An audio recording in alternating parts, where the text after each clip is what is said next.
வடக்கு கிழக்கு வளைந்து காணாமலாக்கப்பட்ட உறவுகளின் சங்கத்தின் தலைவி யோராசா கனகரஞ்சனி. இன்றைய இந்த ஊடக சந்திப்பானது அம்பாறை மாவட்டத்திலே தம்புலுவல் மத்திய சந்தை எல்லைக்கு உட்பட்ட பிரதேசத்திலே வளைந்து காணாமல் ஆக்கப்பட்டோர் அலுவலகம் அமைந்திருக்கிறது. இன்றைக்கு 7-8 வருடங்களுக்கு மேலாக அந்த இடத்திலே அந்த அலுவலகம் அமையப்பெற்று பல போராட்டங்களையும் பேரணிகளையும் வளைந்து காணாமல் ஆக்கப்பட்ட உறவுகள் அங்கே நடாத்தி கொண்டிருக்கின்றன. தற்போது இந்த தேர்தலின் ஊடாக பிரதேசபை தவிசாளராக நியமிக்கப்பட்டிருக்கின்ற சசிகுமார் என்பவர் அதுக்கு தடை உத்தரவை பிறப்பித்துள்ளார். அந்த இடத்திலே போராட்டங்களோ பேரணிகளோ நடத்தப்படக்கூடாதென்றும் அந்த கட்டிட அலுவலகத்தை விட வேண்டும் என்று கோரியும் அங்கே ஒரு அறிவித்தல் ஒட்டப்பட்டிருக்கிறது.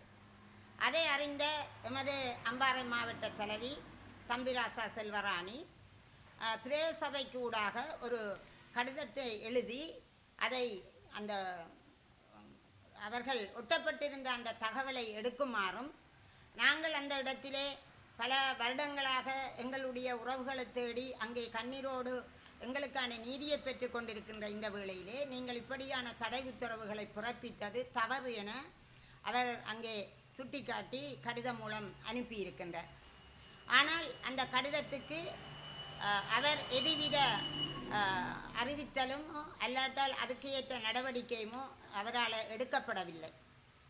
ஆகவே அவர் பின்பு மனித உரிமை ஆணையகத்திலே தன்னுடைய அந்த அறிவித்தலை கோரிக்கையை விடுத்திருக்கின்றார் தம்பிராசா செல்வராணி.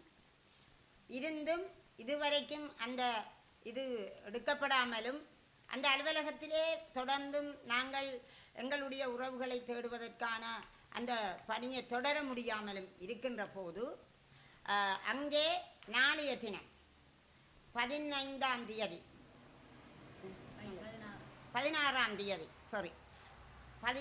தேதி அந்த போராட்டத்தினை பெருமளவு மக்கள் ஒன்று கூடி எங்களுடைய அமைப்பு ரீதியாக அந்த போராட்டத்தினை நடாத்த இருக்கின்றார்கள்.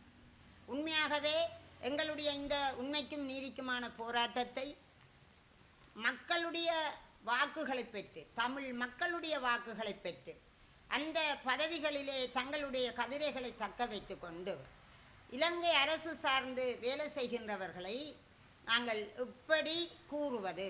அவர்கள் யார்?